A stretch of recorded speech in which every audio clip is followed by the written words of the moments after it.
The awakening, the fluorescent lights buzzed overhead as Ethan Reed gasped awake, his vision blurry but sharpening with unnatural speed. His body felt different, foreign yet powerful, like a conductor suddenly given a symphony orchestra instead of a single violin. Heart rate stable. Neural pathways, ... extraordinary, Dr. Naomi Fletcher whispered, her copper hair falling across her face as she leaned over her tablet. Ethan, can you hear me? He nodded, then looked down at his transformed body, lean muscle where wasting had been, strength where weakness had claimed him for months. The terminal diagnosis that had pushed him to volunteer seemed like a distant memory. What did you do to me? His voice sounded deeper, resonant. Dr. Fletcher approached cautiously. The neural enhancement protocol was designed to repair degraded pathways, but something in your genetic structure. She trailed off, eyes wide with scientific wonder and something like fear. Your cells are regenerating at impossible rates. Ethan lifted his hand, watching as the skin seemed to pulse with a subtle luminescence beneath the surface. This wasn't supposed to happen. No, she admitted, setting down her tablet. But it might be the most important scientific breakthrough of the century. The laboratory door hissed open. Director Warren of Neurotech entered, flanked by security personnel in tactical gear. His thin smile didn't reach his cold eyes. Congratulations, Dr. Fletcher. It seems Project Phoenix has exceeded expectations. He gestured to the guards. Secure the asset. Naomi stepped between them and Ethan. He's not an asset. He's a patient. The protocol requires at least 72 hours of observation before the protocol is changed. Warren cut her off. Neurotech owns the research, the facility, and the results. His gaze shifted to Ethan. All results. Ethan stood from the examination table, surprised by the fluid grace of his movements. I signed up for experimental treatment, not ownership. Warren smiled again. You signed exactly what we needed you to sign, Mr. Reed. Or should I say, Subject P-137. The guards advanced. Naomi's hands clenched into fists. This is unethical and illegal. The human enhancement statutes clearly apply to humans, Warren finished. Our legal team will argue that P-137 is now something else entirely. Something surged inside Ethan's anger, but power. The lights flickered overhead. Glass beakers on nearby tables vibrated. The guards hesitated, hands moving to their weapons. Stand down, Warren ordered. Though uncertainty had crept into his voice, Ethan felt it then every electrical current in the room. Every heartbeat, every nervous system, firing signals of fear and confusion. He could sense them all like extensions of himself. Dr. Fletcher turned to him, her eyes widening. Ethan, your neural readings are off the charts. Try to stay calm. I am calm, he replied, surprised that it was true. That's what scares them. Guard's radio crackled. Security breach in Sector 7. All personnel on high alert. Warren's facade cracked. Lock down the subject and prep for transport. Now. As the guards rushed forward, Naomi grabbed Ethan's arm. We need to go. There's an emergency exit through my office. Ethan looked at her. Why are you helping me? Because I created this protocol to save lives, she said, eyes fierce with determination, not to create weapons. The lights burst overhead in a shower of sparks as something inside Ethan responded to the threat. The guards fell back, shielding their eyes. Move. Naomi pulled him toward the door as alarms began to wail throughout the facility. The awakening had begun, and nothing would ever be the same. Part 2. The escape the service corridor stretched before them. Emergency lights casting red shadows as Naomi led Ethan deeper into the underbelly of the Neurotech facility. Behind them, security teams mobilized with military precision. How did you know about this passage? Ethan asked, noting how his enhanced vision could see perfectly in the dim light. I've worked here 7 years, Naomi replied, stopping at a junction to check her phone. Started planning escape routes after I saw what happened to Project Lazarus subjects. There were others before me. Her expression darkened. Many. None survived the full transformation. Your genetic structure somehow adapted instead of breaking down. She glanced at him. You were supposed to be the baseline control, expendable data. The words stung. So I'm just an accident. No, she said firmly. You're their worst nightmare proof of what they've been doing, eh? A security door blocked their path. Naomi swiped her badge, but the panel flashed red. They've locked me out already. Ethan stepped forward, drawn by instinct. He placed his palm against the electronic lock, feeling the circuitry beneath. Something flowed from him, not electricity exactly, but information. The door clicked open. Naomi stared. That's impossible. Apparently not. He smiled faintly. They emerged into an underground parking level. Naomi led him to a nondescript sedan. Get in. As they drove through the security checkpoint, a guard approached. Ethan concentrated, and the barrier lifted on its own. The guard reached for his radio too late. Your abilities are evolving by the minute, Naomi said, hands tight on the steering wheel as they accelerated onto the highway. Neurotech will never stop hunting you now, Ethan corrected. They'll hunt us. Their eyes met briefly. Something unspoken passed between them. Connection beyond researcher and subject, in a downtown. Safe house, a sparse apartment Naomi maintained under a false identity. Ethan watched the city lights through the window while she worked on a laptop. They've deployed their tracking systems, she said, and they've activated an asset codenamed Dominic. What's Dominic? Who? She corrected. Their first successful combat enhancement. Limited compared to what's happening with you, but dangerous. Ethan approached, noticing how she tensed slightly as he neared, not from fear. Awareness. Why risk everything for me? I designed the protocol to heal neural degeneration, not create super soldiers. When neurotech redirected my research, she looked up at him. Let's just say I have my own reasons to want them exposed. He sat beside her, their shoulders almost touching. Whatever's happening to me, I can feel it changing. Growing. She hesitated, then placed her hand over his. The contact sent a surge through him, not his abilities, but something more human. More real? We need to understand what you're becoming, she said softly. A distant explosion rocked the building. Naomi rushed to the window. They found us faster than I expected, she whispered. On the street below, a lone figure walked calmly through traffic, a man in black tactical gear, moving with inhuman precision. Dominic, Naomi breathed. Ethan joined her at the window, feeling a strange resonance as he watched the enhanced operative, like recognizing something of himself. How do we fight that? He asked. Naomi grabbed her emergency bag. We don't. Not yet. We need to get to my private lab first.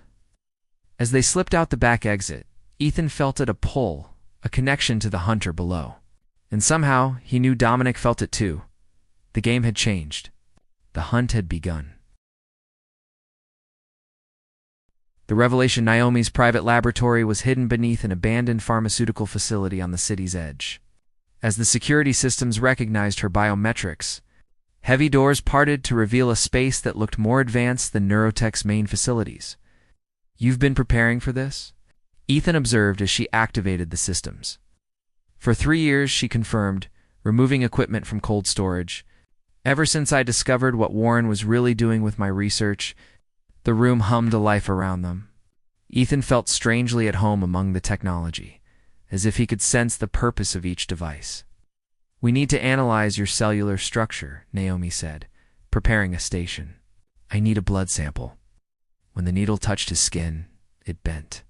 Trying again with a titanium alternative yielded only a few drops before the puncture sealed instantly.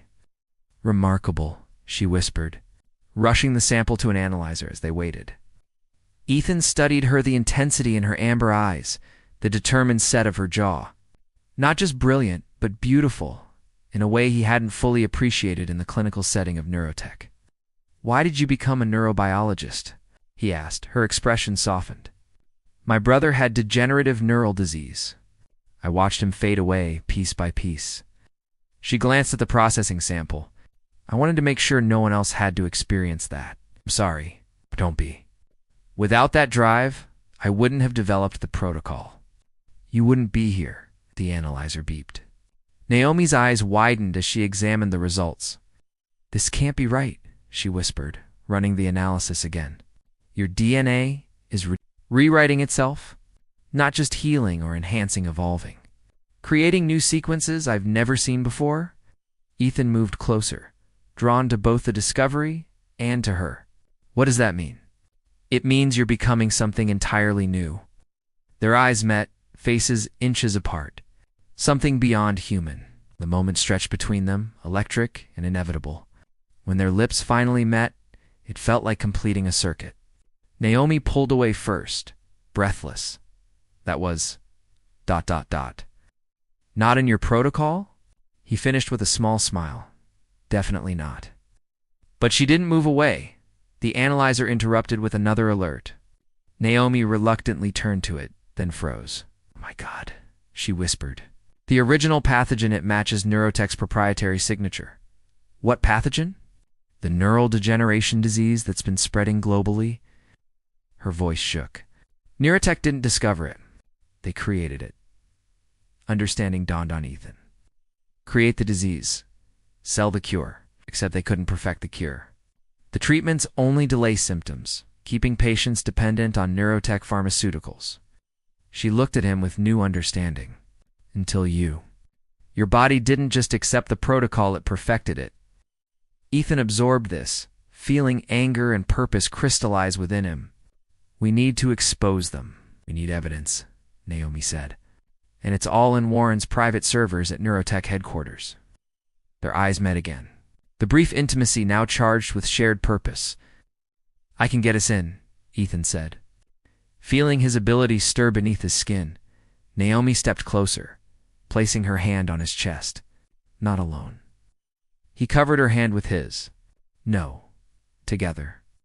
A security alert flashed on the lab monitors. Infrared detection showed a figure approaching the facility perimeter. Dominic, Ethan said, somehow knowing without seeing. Naomi asked, rushing to secure the data.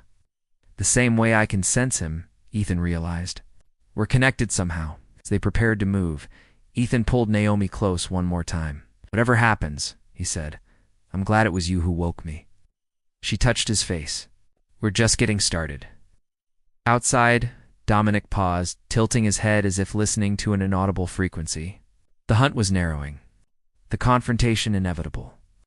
The confrontation area hit headquarters rose like a monolith against the night sky, security systems among the most advanced in the world.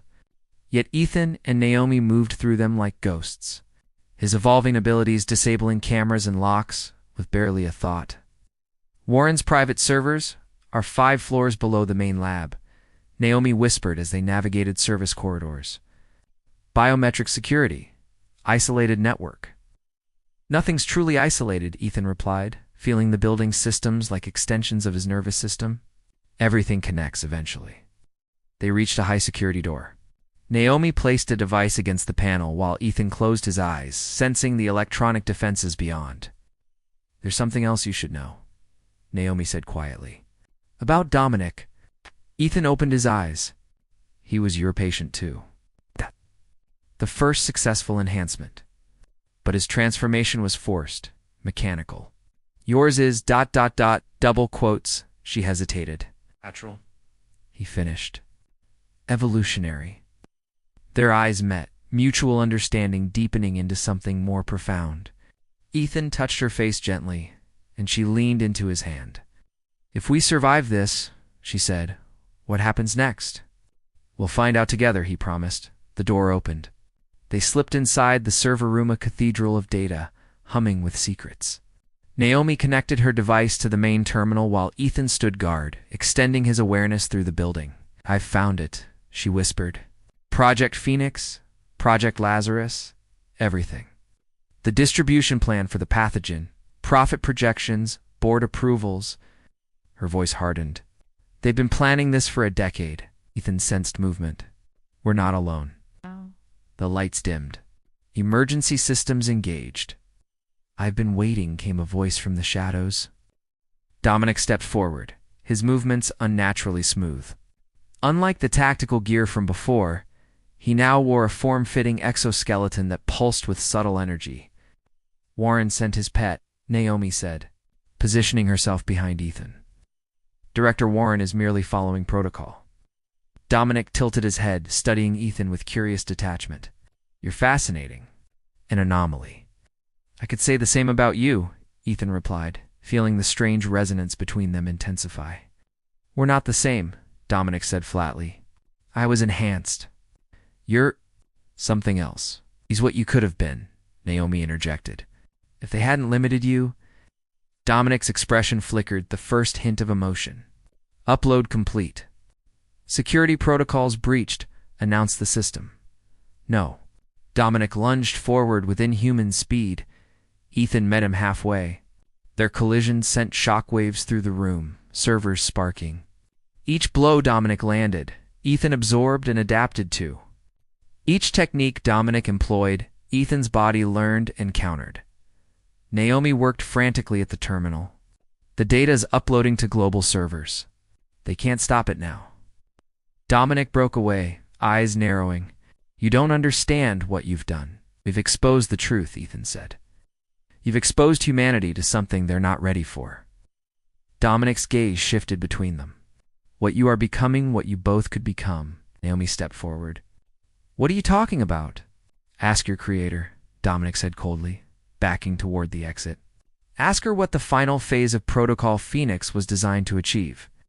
As alarms blared through the building, Ethan turned to Naomi. What is he talking about? Her face paled. The protocol was never supposed to go this far. It was theoretical, the potential evolutionary leap of human consciousness. And now it's happening, Ethan realized. In me?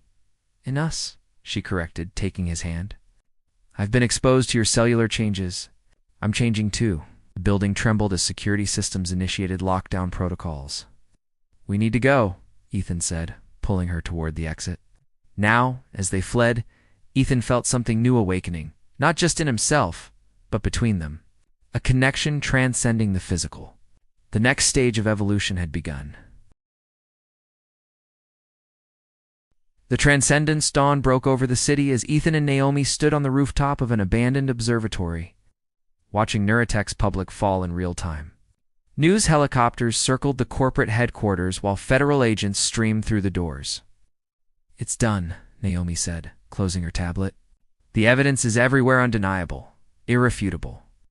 Ethan nodded, but his attention was elsewhere, focused on the subtle changes in Naomi since their escape. The faint luminescence beneath her skin matching his own, the heightened awareness in her eyes. You feel it too?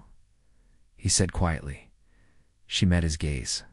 Since the lab, it's accelerating. He took her hands, watching his energy seem to flow between them, visible only to their enhanced perception. Dominic was right. The protocol is affecting you through me. It's not just the protocol, she said. Something new. Something we're creating together. Below, the city pulsed with life, unaware of the evolution beginning above them. Ethan could feel each electrical impulse, each broadcast signal, each digital transmission. Naomi's consciousness brushed against his, no longer separate, but harmonizing. What happens when others discover what we've become? He asked. Fear, then curiosity, then attempts to control or replicate. She stepped closer. Humanity isn't ready. But we could help them prepare, he suggested. Drawing her into his arms, their embrace transcended the physical minds connecting. Memories flowing between them like water. His past became hers. Her knowledge became his. Complete understanding without words. I never expected this outcome when I developed the protocol, she whispered against his chest. Evolution never follows expectations. They stood in silence, connected in ways no humans had experienced before. The city below continued its rhythm, unaware that its future was being decided above. We have three options, Naomi finally said. Reveal ourselves and guide humanity through the transition. Hide and let them find their own path, or accelerate the process, Ethan finished. Share what we've become. It would change everything, she cautioned. Not everyone would survive the transformation, but those who did would transcend current limitations. End disease, extend lifespans, expand consciousness. Their connection deepened as they contemplated possibilities no single mind could encompass. In that shared consciousness, they found not just knowledge but intimacy, beyond physical expression. Two beings becoming one in purpose and understanding. Whatever we decide, Naomi said, we decide together, Ethan smiled, touching her face with new gentleness. The first of a new evolution. Partners in every sense. The sun rose higher, bathing them in golden light that seemed to resonate with their transformed bodies. Below, sirens wailed as Neurotech's empire crumbled. Above, something new was being born. They'll come looking for us eventually, Ethan noted. Let them come, Naomi replied. We'll be ready. Their lips met in a kiss that sent ripples of energy across the rooftop, visible manifestation of an invisible bond. When they parted, both knew their decision without speaking it aloud. They would watch and wait. Guide from the shadows. Protect humanity from powers it wasn't ready to wield, while preparing the world for eventual transcendence. A new beginning, Ethan said. Naomi nodded, her eyes reflecting the future only they could see. For all of us? Hand in hand, they stepped toward the edge of the roof, not to fall, but to rise. Whatever came next, they would face it together, the first citizens of a future still unwritten. The experiment had ended. The evolution had begun.